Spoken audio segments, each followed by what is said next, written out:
worried about our child's emotions.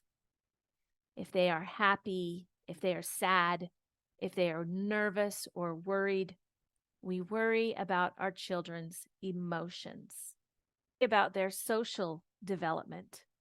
Do they have friends? Social means friends, or can they get along with each other? Can they handle other people's emotions? How do they handle insults and things that make life hard? And discipline and guidance. So discipline is usually how you correct someone. Discipline would be correction.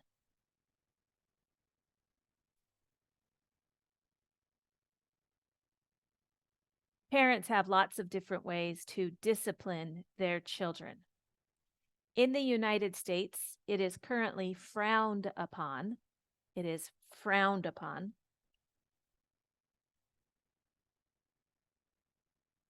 We say frowned upon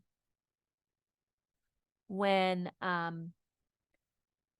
we disapprove or we don't think this is a good way to do it anymore.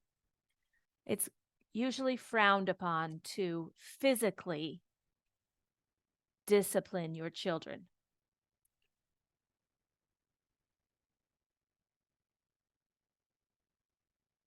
That's frowned upon. Parenting changes through the generations. And when I was a child, it was very normal to be spanked. Spanked. Here's the bottom. Spank. When I was a child, it was very normal to be spanked. And when my mother was a child, it was very normal to be beaten, where it's like, okay. But now in 2023, it is frowned upon to do any kind of physical discipline with your children if you live in the United States. We tend to talk more about guidance. Instead, we want to talk to the children. We want to reason with them. Some would say we are more permissive now, and we are less authoritarian in the way that Americans raise their children. Boundaries. Most experts agree that it's important for children to have healthy boundaries. Boundaries are the limits where children can go. When a child is small, maybe the boundary is just the house. They can't leave the house. And at night, they have the boundary of their bed. When a child grows bigger, their boundaries are supposed to grow bigger with them. Boundaries. That's the line the child should not cross. Consistency. Consistency means that we do the same thing every day, or our answer doesn't change. It's consistent. We do it, and then we do it again, and then we do it again. We are consistent. So if we are consistent parents, then it means that our children maybe our children will say, "Mom, can I have some ice cream?" And you say, "No, not tonight." 5 minutes later, "Mom, can I have some ice cream?" "Not tonight." "Mom, can I have some ice cream?" They ask this every 5 minutes for 2 hours. Now, If you are a consistent parent, you would consistently say no until the child gives up and stops asking. Or maybe you're just tired of the child asking and you give up first. So you say, on the 7th time, you say, whatever, I don't care anymore. Go get some ice cream. I think this is the reason that it is young adults who have children, because I am no longer a young adult. In fact, I have grandchildren.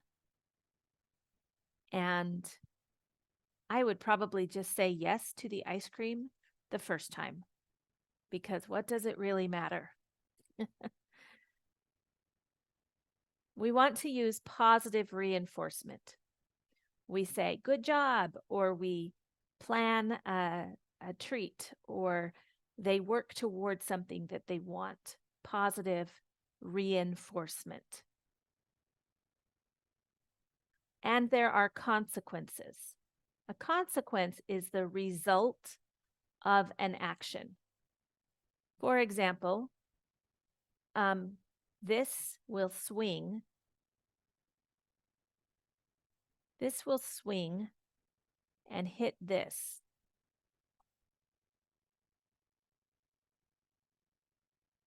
Swings and hits. And then this will hit this. And then this will hit this one. This one moving, this moves.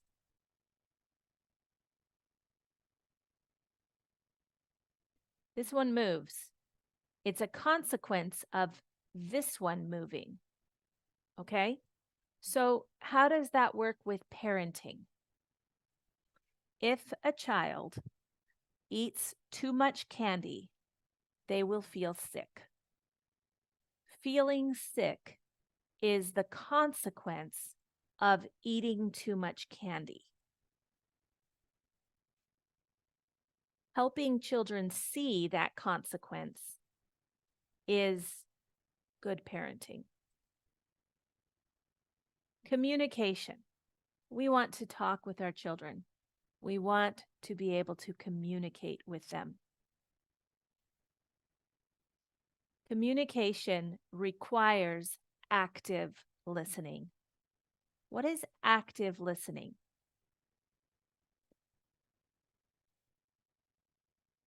It means we pay attention, we make eye contact, maybe we touch them, just a light hand on their arm. This might look different in different countries. Different cultures have different ways of showing they are listening. And different people might have different ways of showing we are listening.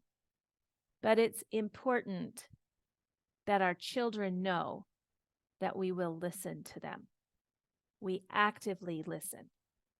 Active listening. Empathy. Empathy is the ability to feel with someone.